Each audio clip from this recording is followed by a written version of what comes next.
L'odeur du savon de Marseille ne ment jamais. C'est la première chose que j'ai apprise dans cette vie, bien avant les sauces et les bouillons, bien avant les nuits debout à préparer des centaines de couverts pour des gens qui ne savaient même pas mon prénom.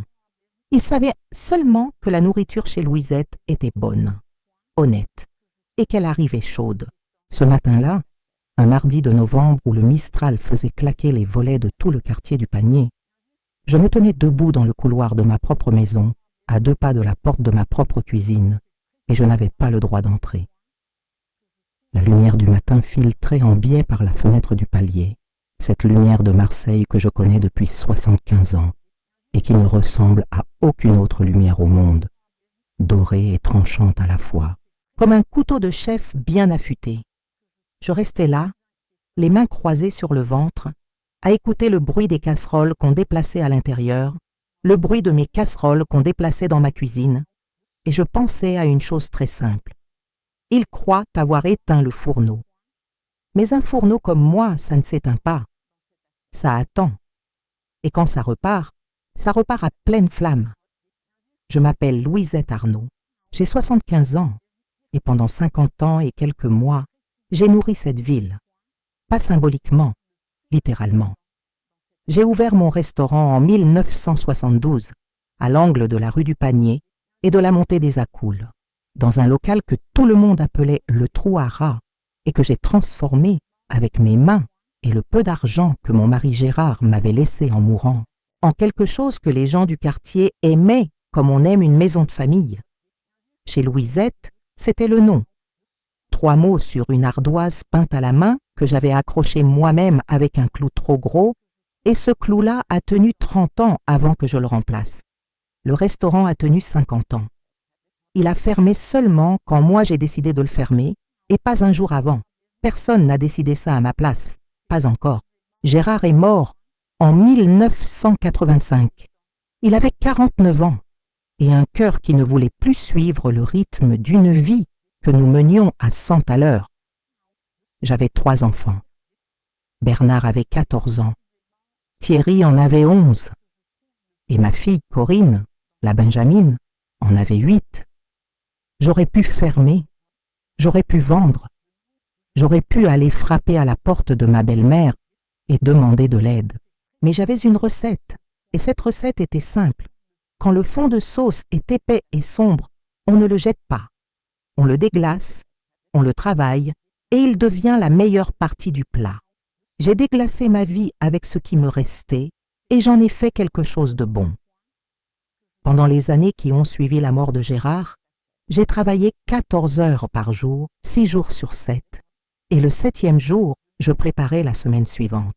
Mes enfants ont grandi dans l'arrière-salle du restaurant, entre les odeurs de bouillabaisse et de tapenade, à faire leurs devoirs sur des nappes en papier pendant que je finissais le service.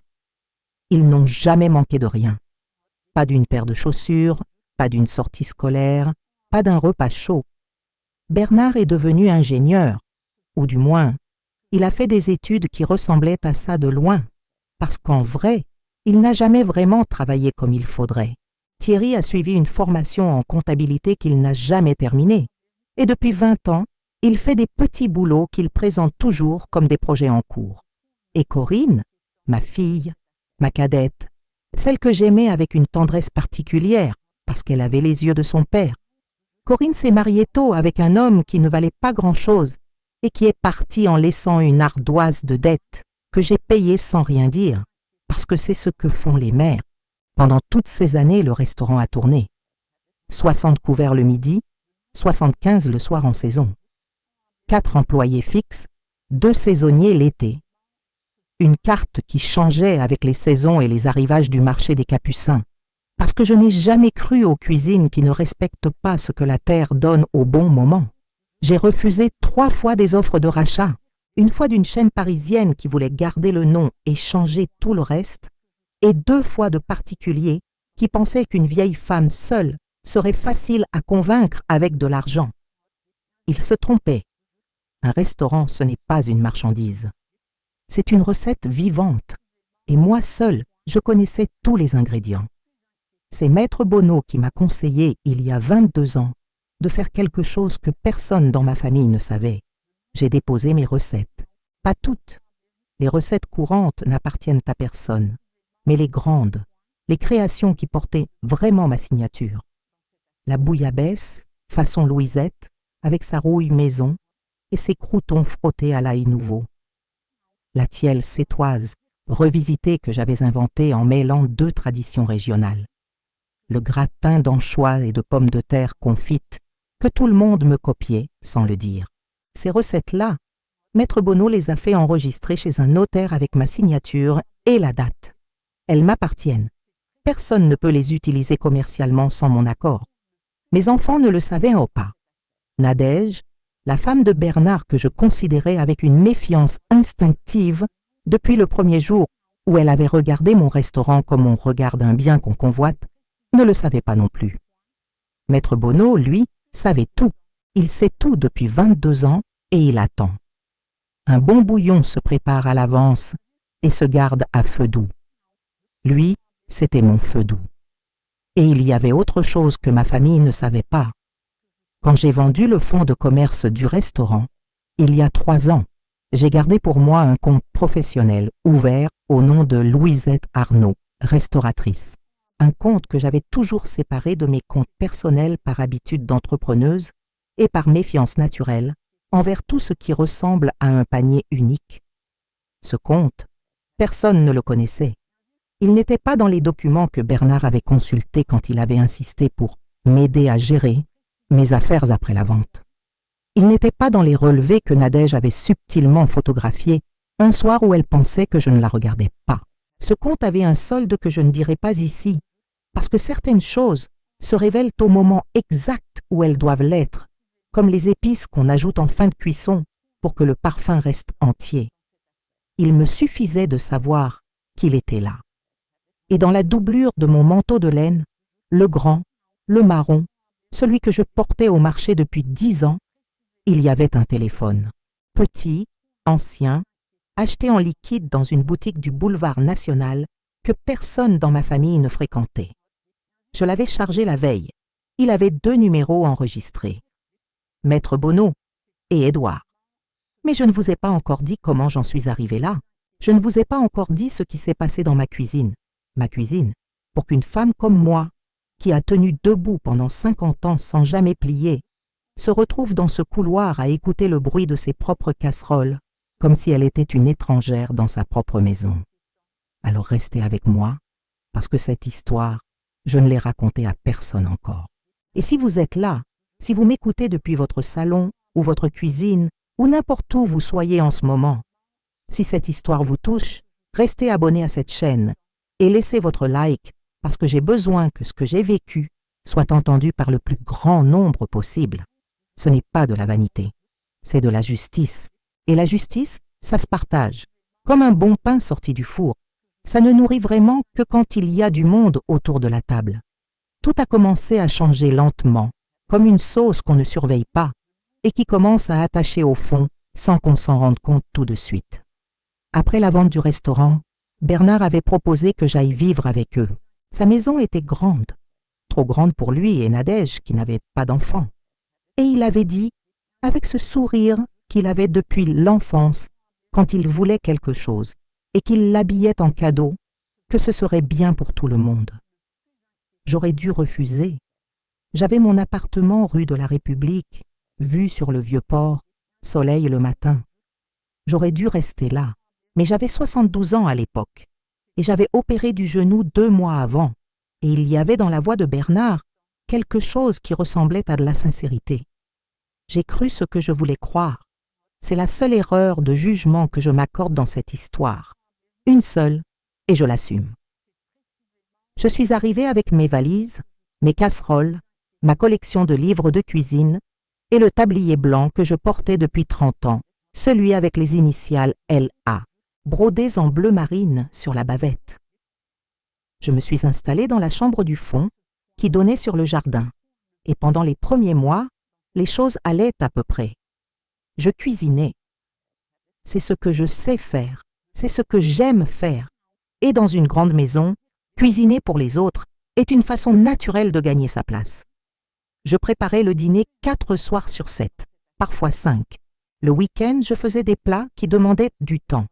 Daube, bourride, tarte aux légumes qui cuisaient 3 heures. La maison sentait bon. Les gens venaient. Les amis de Bernard et Nadège s'attardaient à table et me complimentaient avec une sincérité que je sentais vraie. Et ça me faisait plaisir d'une façon simple et honnête. C'est Nadège qui a commencé à changer de ton la première.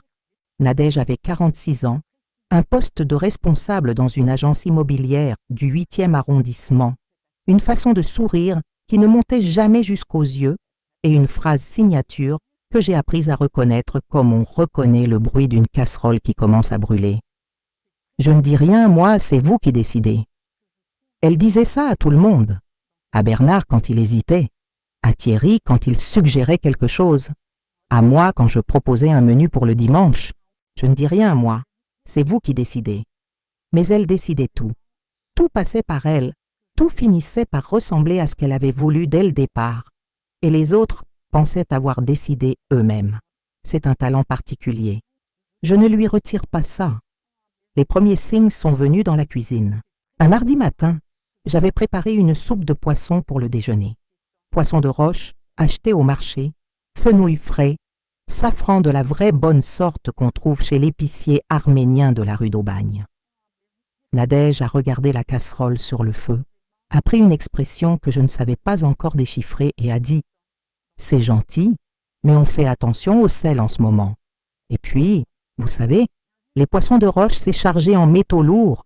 J'ai lu ça quelque part. » Elle n'a pas mangé la soupe. Bernard a fait semblant de ne pas avoir faim. Thierry, qui dînait chez nous ce soir-là, a mangé 2 bols en me faisant un petit signe de tête. Mais même Thierry, avec son air de garçon perdu qui fait semblant d'avoir pitié de tout le monde, Thierry ne m'aurait pas défendu vraiment si les choses avaient dégénéré là. C'était dans sa nature de ne jamais choisir son camp, d'être toujours du côté qui ne lui coûtait rien. Sa phrase signature à lui, c'était « C'est dur pour tout le monde, maman, tu comprends ?» Il disait ça pour n'importe quoi, pour excuser ses propres manquements, pour excuser Bernard, pour excuser Nadège.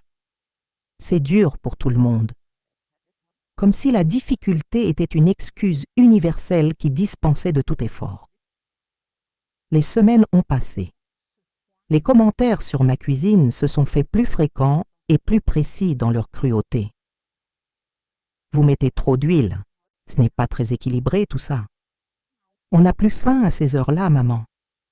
Et Bernard, mon fils aîné, celui que j'avais habillé, nourri, soutenu pendant des études qui avaient enduré 7 ans, parce qu'il n'arrivait pas à finir ce qu'il commençait.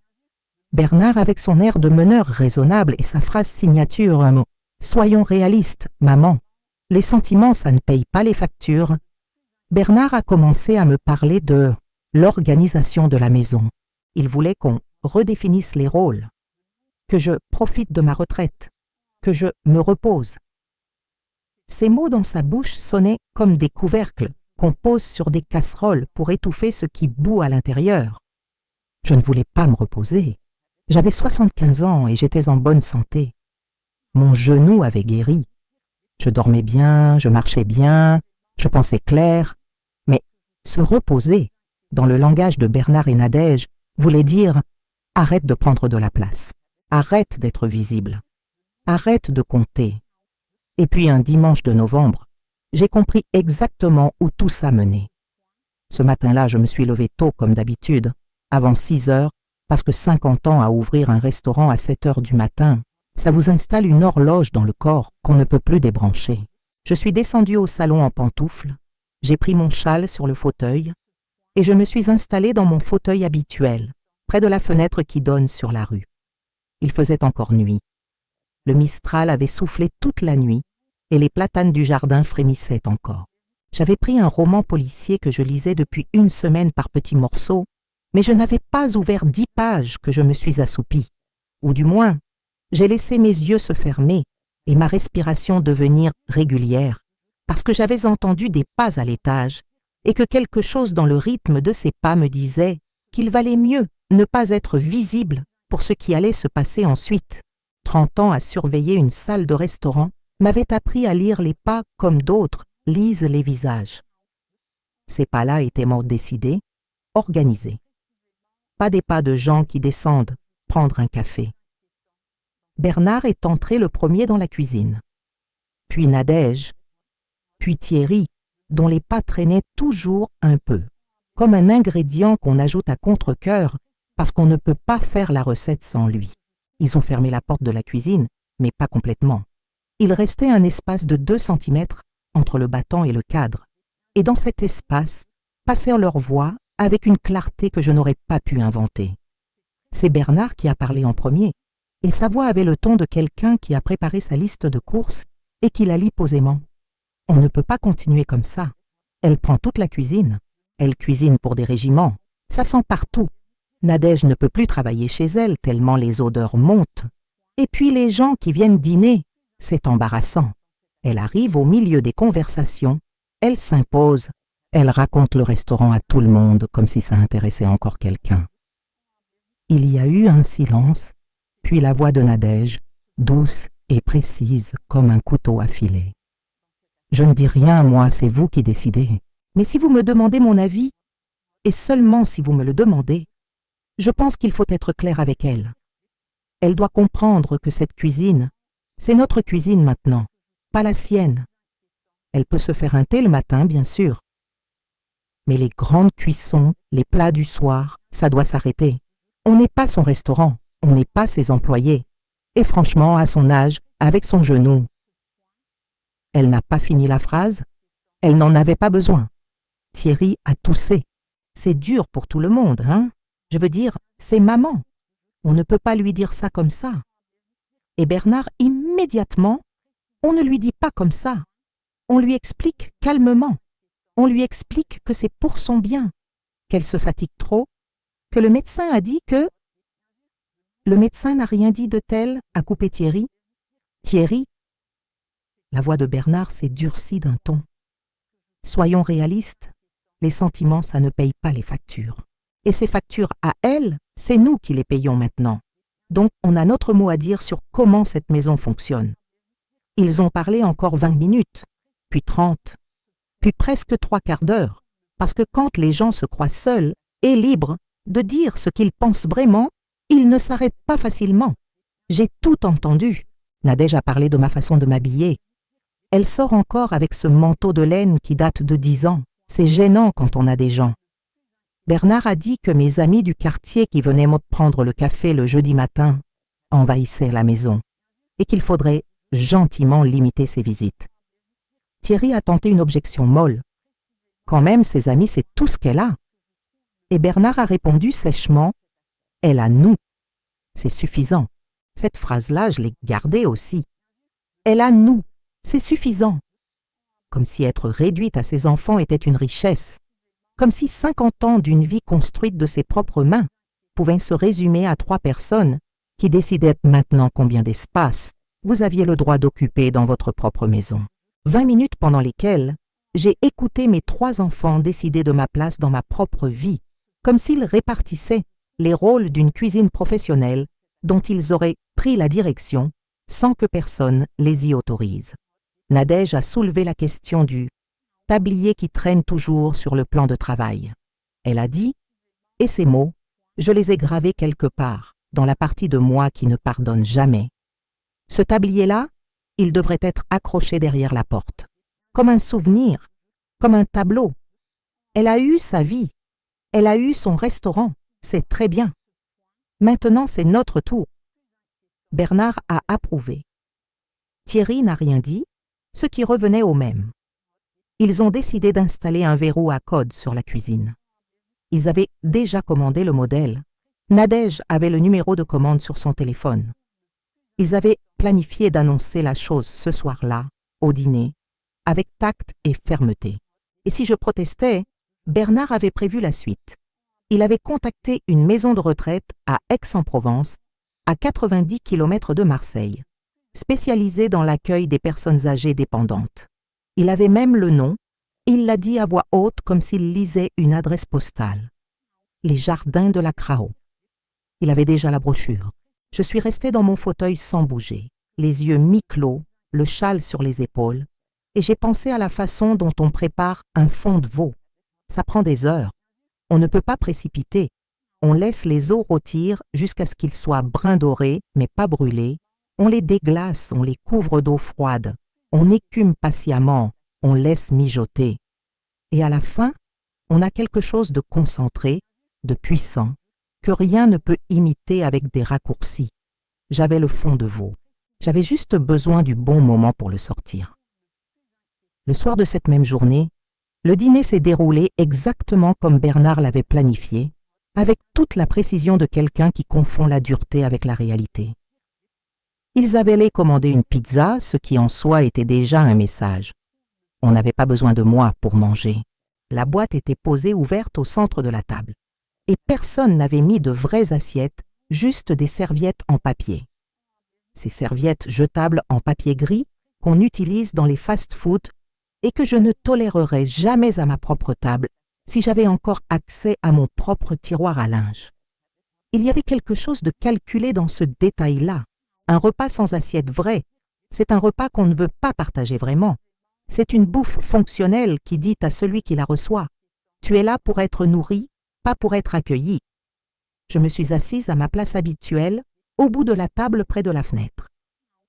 Bernard a commencé à parler avant même que j'aie posé ma serviette en papier. « Maman, on voulait te parler d'une chose. C'est important et on pense que c'est pour ton bien. » Il a fait une pause, la pause de quelqu'un qui a répété. « La cuisine, ça doit changer. Tu te fatigues trop. Et honnêtement, soyons réalistes. Les odeurs, les cuissons longues, ça ne convient plus à notre emploi du temps à Nadège et moi. On a des réunions en visioconférence depuis la maison. On ne peut pas avoir une bouillabaisse qui cuit pendant 6 heures en arrière-plan.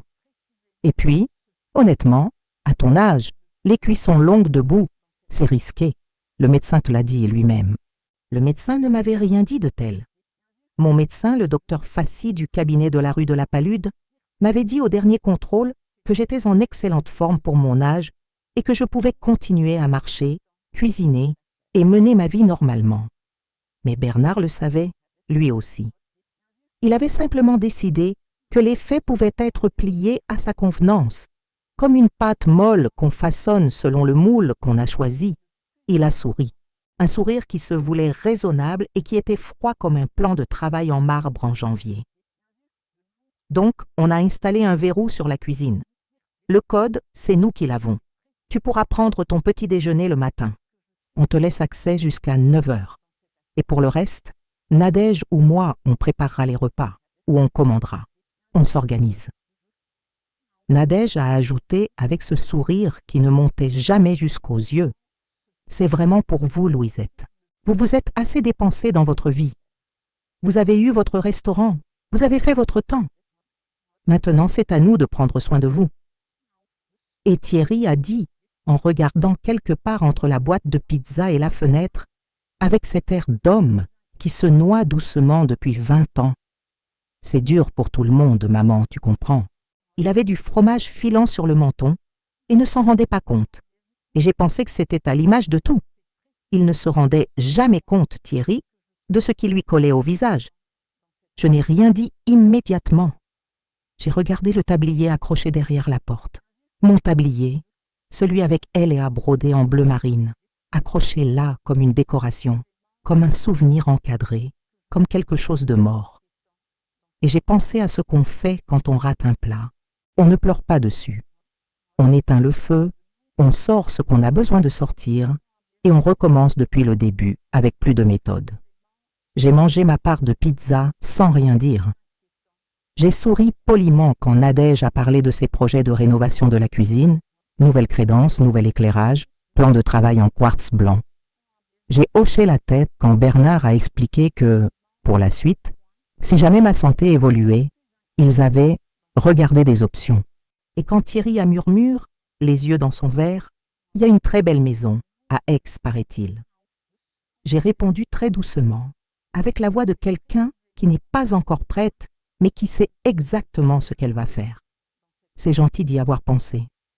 Je suis montée me coucher à 21 heures, en prenant soin de marcher lentement, d'avoir l'air d'une vieille dame fatiguée. Mais je n'étais pas fatiguée.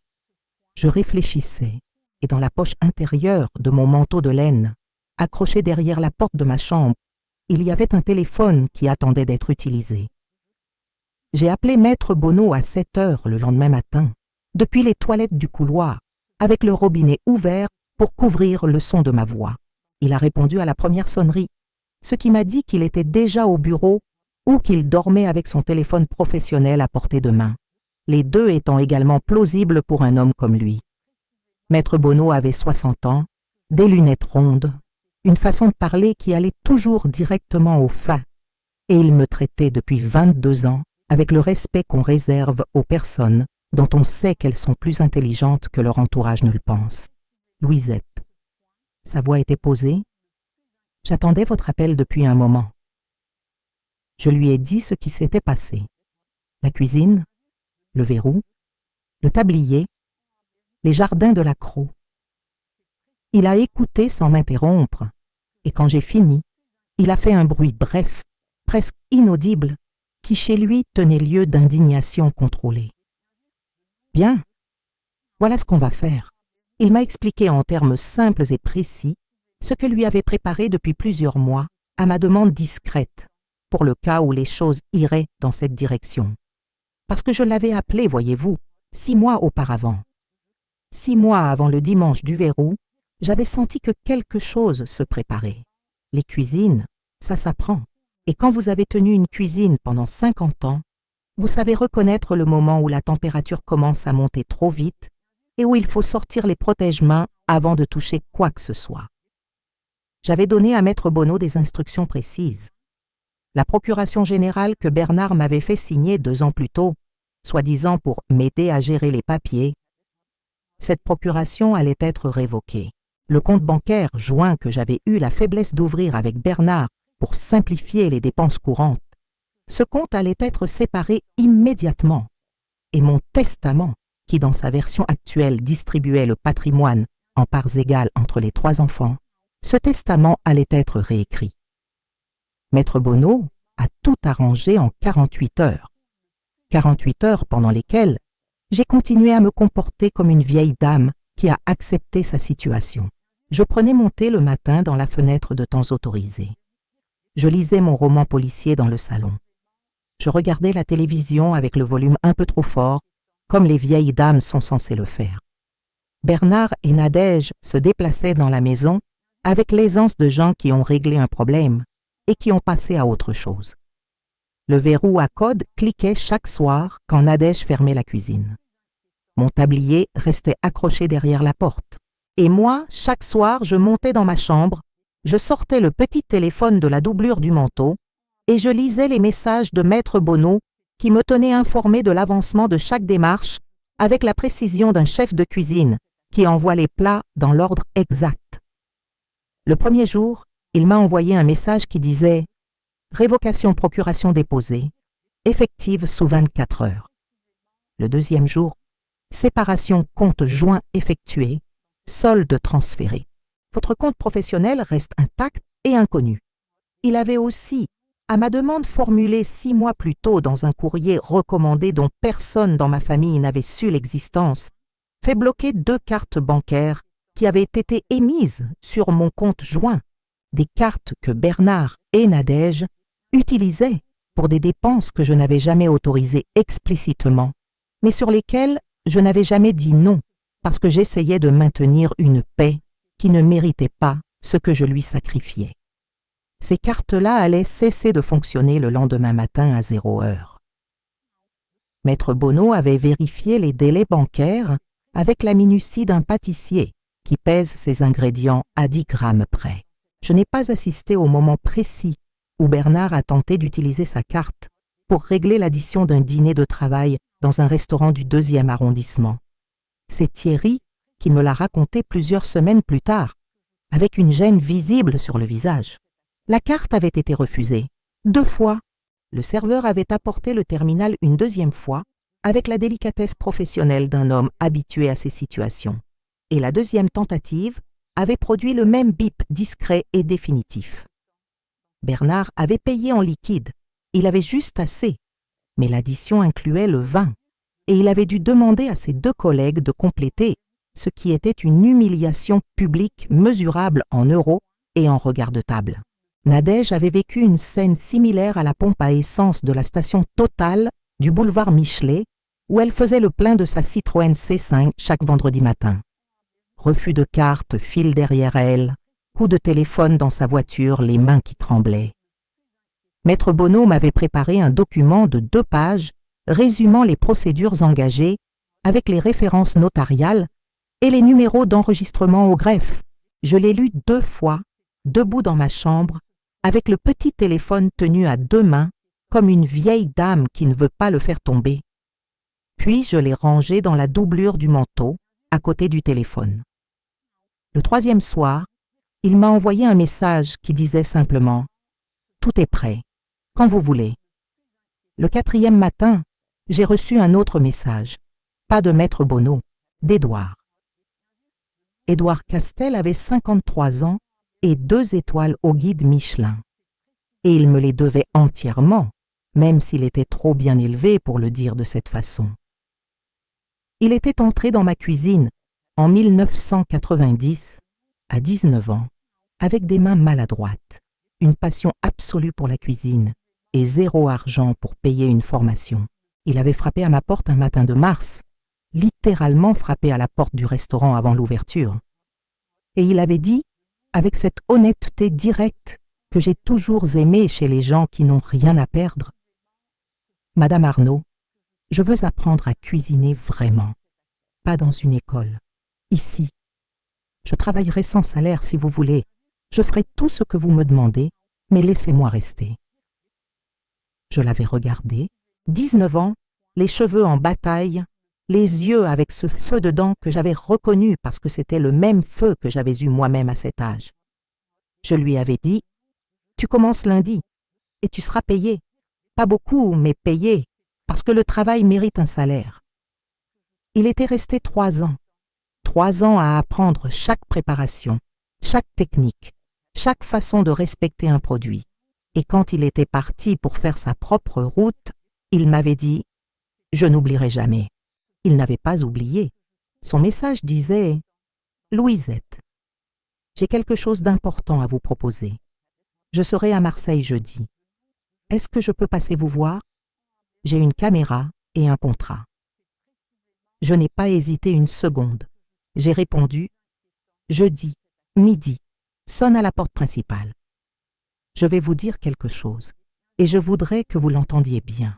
Dans ces jours d'attente, entre le message d'Édouard et son arrivée, j'ai souvent pensé aux gens qui vivent des histoires comme la mienne et qui ne savent pas comment les finir. Des femmes qui ont tout donné et à qui on dit qu'elles prennent trop de place.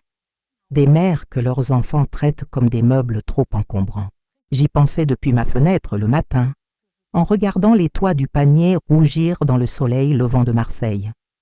Et je me disais que si mon histoire pouvait servir à quelqu'un, si quelqu'un quelque part m'écoutait et se reconnaissait, alors ça avait un sens supplémentaire. Alors dites-moi depuis où vous m'écoutez en ce moment. Laissez-le dans les commentaires, vraiment. Je veux savoir depuis quelle ville, quel pays, quelle cuisine ou quel salon vous avez décidé de rester avec moi jusqu'ici. Ça m'importe, parce que je ne raconte pas cette histoire dans le vide. Je la raconte à des gens, et les gens ont des visages, des villes, des histoires. Dites-moi où vous êtes. Et si vous connaissez quelqu'un qui devrait entendre ça, envoyez-lui. Les bonnes recettes, ça se partage. Le jeudi matin, je me suis levée à 6 heures comme toujours. Je suis descendue prendre mon thé dans la fenêtre de temps autorisé. Bernard était déjà parti travailler, ou du moins, il était sorti, ce qui n'était pas toujours la même chose. Nadège était dans son bureau au 1er étage, en visioconférence, la porte fermée. Thierry n'était pas là. J'ai bu mon thé lentement, debout près de la fenêtre de la cuisine, en regardant le jardin encore humide de la rosée du matin. Il y avait des herbes que j'avais plantées moi-même dans des pots sur le rebord, thym, romarin, persil plat, parce que j'avais besoin d'avoir les mains dans quelque chose qui pousse, même si on m'avait interdit les casseroles. Personne ne m'avait encore interdit les plantes. À 9h moins 5, j'ai entendu le clic du verrou automatique qui se fermait. J'ai posé ma tasse. Je suis montée dans ma chambre.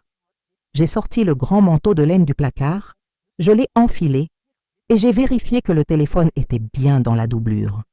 Puis j'ai attendu. À 12h02, la sonnette a retenti. Je suis descendue. J'ai ouvert la porte. Et il était là. Édouard Castel était là, sur le pas de la porte, avec derrière lui une équipe de 4 personnes. Un caméraman avec une caméra professionnelle sur l'épaule, une femme avec un micro-perche, un assistant qui portait une mallette et un autre homme en costume sobre qui tenait une chemise cartonnée.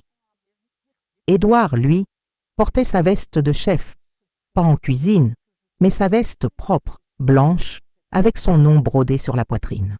Il me regardait avec ce mélange d'affection et de gravité que j'avais vu sur son visage la dernière fois qu'on s'était vu, à l'inauguration de son 2e restaurant, 2 ans avant. Il a dit « Louisette », juste mon prénom. Et dans ce prénom, il y avait toute une histoire qu'on n'avait pas besoin de raconter, parce qu'elle était déjà entre nous depuis 30 ans. Je lui ai dit « Entre ». Et j'ai ouvert la porte en grand. L'équipe de tournage est entrée dans le couloir. La femme avec le micro-perche a tendu la perche vers nous immédiatement. Ils étaient déjà en train de filmer. L'homme au costume sobre s'est présenté. Pascal Hervier, producteur délégué pour la chaîne des saveurs, la grande chaîne culinaire nationale qui diffusait ses émissions dans 22 pays. Il m'a tendu la chemise cartonnée. « Madame Arnaud, nous souhaiterions vous proposer de participer à notre nouvelle série documentaire intitulée « Les mères de la cuisine française ». 6 épisodes. Tournage sur 6 semaines. Diffusion nationale et internationale. Les droits de vos recettes enregistrées seraient intégrés au contrat, avec rémunération spécifique. Édouard nous a dit que vous seriez la bonne personne. En fait, il nous a dit que vous seriez la meilleure. J'ai pris la chemise, je l'ai ouverte. J'ai lu le contrat debout dans le couloir, avec les lumières de la caméra qui s'allumaient doucement derrière moi. Et j'ai signé, là, sur le guéridon du couloir, avec le stylo qu'Édouard m'a tendu de sa main droite, la même main qu'il avait à 19 ans, juste un peu plus sûre d'elle maintenant. C'est à ce moment précis que j'ai entendu les pas dans l'escalier. Nadège avait dû entendre la sonnette depuis son bureau, ou peut-être les voix dans le couloir, parce qu'elle descendait maintenant avec la précipitation contrôlée de quelqu'un qui essaie de ne pas avoir l'air de se précipiter. Elle portait son tailleur de travail et ses lunettes de visioconférence encore sur la tête. Elle a vu l'équipe de tournage, la caméra, Édouard, la chemise cartonnée dans mes mains. Son visage a fait quelque chose que je n'avais jamais vu dessus. Une fissure, rapide comme une assiette qui tombe et se casse avant qu'on ait eu le temps de tendre la main. Qu'est-ce qui se passe? Sa voix avait perdu sa douceur habituelle. Elle regardait la caméra comme on regarde un animal qu'on n'a pas vu entrer dans la pièce. « Louisette, qui sont ces gens ?» Je me suis retournée vers elle, j'ai pris le temps de replier le contrat et de le glisser dans la poche de mon manteau. Et j'ai dit, avec la voix que j'avais quand je réglais un problème en salle, calme, finale, sans appel. « Ce sont mes invités, Nadège, dans ma maison. » À ce moment-là, la sonnette a retenti une 2e fois. J'ai rouvert la porte. Maître Bonneau se tenait sur le perron, avec sa mallette de cuir usée et ses lunettes rondes, et cet air de quelqu'un qui arrive exactement à l'heure, parce qu'il a calculé l'heure exacte depuis le début. Il a regardé Nadège. Il a regardé la caméra. Il a dit, de sa voix posée de notaire qui n'a besoin de crier pour personne. « Bonjour, madame.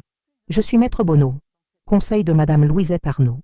J'ai des documents à lire en présence de l'ensemble de la famille. Je me permets de suggérer qu'on les réunisse. » Nadège a appelé Bernard.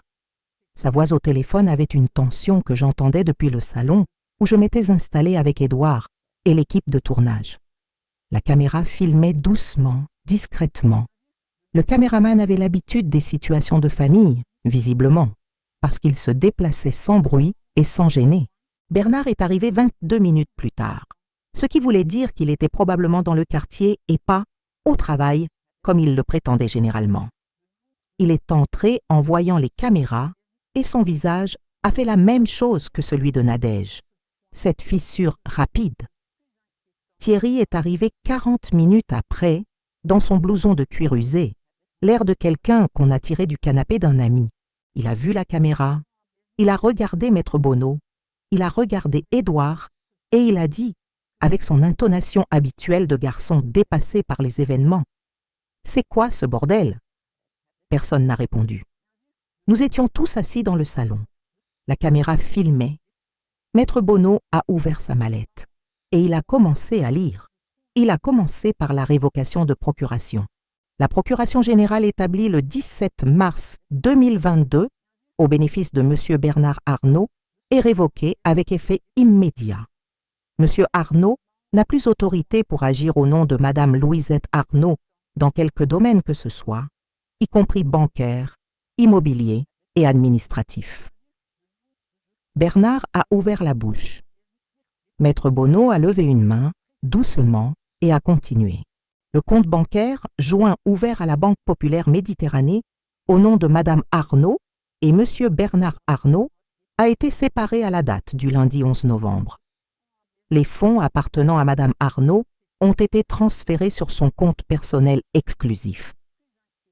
Nadège a dit « C'est impossible ».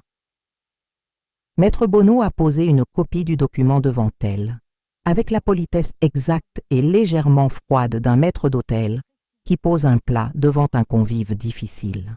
Ce sont les documents officiels, madame, tamponnés et enregistrés. Ce n'est pas impossible, c'est fait. Il a continué. Le testament, la propriété de la maison, qui était à mon nom entièrement, héritage direct de Gérard, que personne n'avait jamais eu le courage de vérifier vraiment parce qu'on supposait les choses sans les lire. Les droits sur les recettes déposées. Le compte professionnel dont personne ne connaissait l'existence. Maître Bonneau lisait tout ça avec le calme d'un chef qui lit sa carte à voix haute avant le service. Chaque élément à sa place, dans l'ordre, sans affect inutile. Bernard a essayé la colère en premier. Il s'est levé à mi-parcours de la lecture, le visage rouge, les poings serrés sur les côtés. C'est une manipulation. Tu as été manipulé par cet avocat et par... Il a regardé Édouard avec un mépris qu'il n'avait pas le temps de dissimuler. Et par ce type que je ne connais même pas. Soyons réalistes, tu n'es plus en état de prendre ce genre de décision seul. On va faire vérifier ça. On va voir un médecin. On va... C'est à ce moment que j'ai parlé. Pas fort, jamais fort. J'ai dit, avec la voix de quelqu'un qui a servi 85 couverts un soir de réveillon et qui n'a pas perdu son calme une seule fois. Bernard, assieds-toi. Il y a eu un silence. La caméra était là. Maître Bonneau attendait. Édouard, à ma gauche, regardait avec l'attention de quelqu'un qui reconnaît la façon dont son maître travaille. Bernard s'est rassis. Et j'ai dit ce que j'avais à dire. Je vous ai nourri pendant 50 ans. Pas métaphoriquement, avec mes mains, mon dos, mes nuits.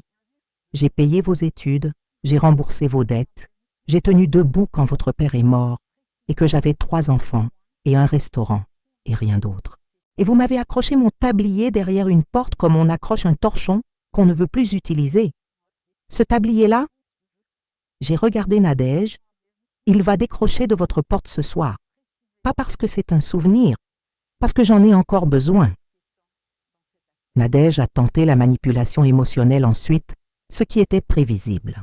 Les larmes sont venues facilement, trop facilement pour être entièrement vraies, avec cette précision chirurgicale dans leur apparition, qui m'a dit qu'elle les avait répétées, ou du moins, qu'elle savait exactement quels muscles faire travailler pour les produire. Louisette, vous m'avez mal comprise depuis le début. Je voulais vous aider. Je voulais que vous vous reposiez. Vous méritez de vous reposer. Tout ce que j'ai fait, c'était pour... Nadège. Ma voix était douce. C'est la chose la plus étrange, avec la vraie autorité. Elle n'a pas besoin de volume. Vous avez commandé un verrou à code pour ma cuisine. Vous avez dit, à voix haute, que mon tablier devait être accroché derrière une porte comme un souvenir. Vous avez évoqué, avec mon fils, une maison de retraite à Aix-en-Provence pour m'y envoyer. J'étais dans mon fauteuil. Je vous entendais. Le silence qui a suivi était le genre de silence qu'on entend dans une cuisine quand le service est fini et que tout le monde range sans parler parce qu'on est épuisé et qu'il n'y a plus rien à dire. Thierry, lui, n'a rien tenté du tout. Il a regardé ses mains pendant toute la scène et quand Maître Bonneau a fini de lire et que tout le monde a compris que les documents étaient réels et que je n'avais pas perdu la tête et que rien de tout ça ne pouvait être défait facilement, Thierry a dit dans un souffle, avec une honte, que je lui ai accordé le bénéfice de croire sincère. « C'est dur pour tout le monde, maman. » J'ai répondu, « Non, Thierry, ce n'est pas dur pour tout le monde. C'est dur pour vous. Pour moi, c'est simple depuis le début. » Maître Bonneau a posé la dernière série de documents sur la table basse. Ces documents établissent les conditions du maintien de Madame Arnaud dans cette propriété, qui lui appartient intégralement, rappelons-le. Monsieur Bernard Arnaud et son épouse peuvent continuer à résider ici sous réserve d'un accord de cohabitation formalisé qui inclut notamment le libre accès de Madame Arnaud à l'ensemble des pièces communes, y compris la cuisine, à toute heure, le retrait immédiat du verrou à code, la reconnaissance formelle que Madame Arnaud est propriétaire unique du bien et le remboursement sur 24 mois des sommes prélevées sur le compte joint sans autorisation explicite depuis 18 mois. Il a poussé les documents vers Bernard. Vous avez 48 heures pour signer ou pour quitter le domicile. Bernard a regardé les documents, puis il a regardé la caméra. Et c'est là que j'ai vu quelque chose que je n'avais pas prévu. La honte. Pas la colère, pas le déni, la honte vraie, celle qui vient quand on se voit dans un miroir qu'on n'avait pas commandé. Il a pris le stylo. Il a signé. Nadège a signé. Thierry, qui n'avait rien à signer parce qu'il n'habitait pas là, a dit « Je suis désolé, maman. » Et cette fois, j'ai cru que c'était vrai. Ce soir-là, une fois que Maître Bonneau était reparti avec ses documents et qu'Édouard et son équipe avaient filmé encore 2 heures ma cuisine, mes mains, mon tablier redécroché de la porte et remise autour de ma taille. Je me suis assise seule à ma table de cuisine et j'ai préparé une soupe, pas pour faire un geste symbolique, juste parce que j'avais faim et que les soupes, pour moi, c'est la façon la plus honnête de finir une journée difficile. Du poireau, de la pomme de terre, un peu de crème, du poivre noir. Simple. La vapeur montait en spirale dans la lumière de la cuisine, et je regardais ça avec une satisfaction que je n'avais pas ressentie depuis des semaines. Pas de triomphe bruyant, juste le bruit du feu sous la casserole, les odeurs que je connais depuis l'enfance, et la certitude calme d'une femme qui est chez elle. Les semaines suivantes ont été étranges, comme la période après qu'on sort un plat du four et qu'on le laisse reposer. Tout semble immobile en surface, mais à l'intérieur, les températures s'équilibrent, les saveurs se distribuent et la chose devient ce qu'elle doit être. L'émission a commencé à se tourner. Édouard venait 2 fois par semaine avec son équipe et on cuisinait ensemble dans ma cuisine. Lui en face de moi de l'autre côté du plan de travail, comme autrefois, à l'époque où il était mon apprenti et où on pouvait travailler 3 heures sans avoir besoin de se parler parce qu'on avait le même rythme. Il y avait dans ces journées de tournage une qualité d'air particulière que je n'avais pas ressentie depuis la fermeture du restaurant. L'air chaud et chargé d'une cuisine qui travaille vraiment, avec les vapeurs des cuissons et le son des couteaux sur les planches et les minuteries qui sonnent, et la voix d'Édouard qui disait, à l'adresse de la caméra, mais aussi pour lui-même, avec une émotion qu'il ne cherchait pas à cacher. Ce que vous voyez là, cette façon de tenir la louche, cette façon de goûter et de corriger sans hésiter, ça ne s'apprend dans aucune école. Ça s'apprend dans une cuisine comme celle-là, avec une femme comme elle. Le producteur, Pascal Hervier, avait dit après la première journée de tournage, avec un enthousiasme qui semblait sincère. On a filmé des chefs dans le monde entier. Mais vous, Louisette, vous avez quelque chose qu'on ne peut pas enseigner. Vous avez la façon. Je n'avais pas répondu quelque chose de modeste, parce que la fausse modestie, c'est une forme de mensonge. J'avais dit « je sais ». Bernard et Nadège vivaient toujours dans la maison, conformément à l'accord signé. Les premières semaines, c'était tendu comme une pâte trop froide qu'on essaie d'étaler. Ça résiste, ça se déchire, ça ne veut pas prendre la forme qu'on lui demande.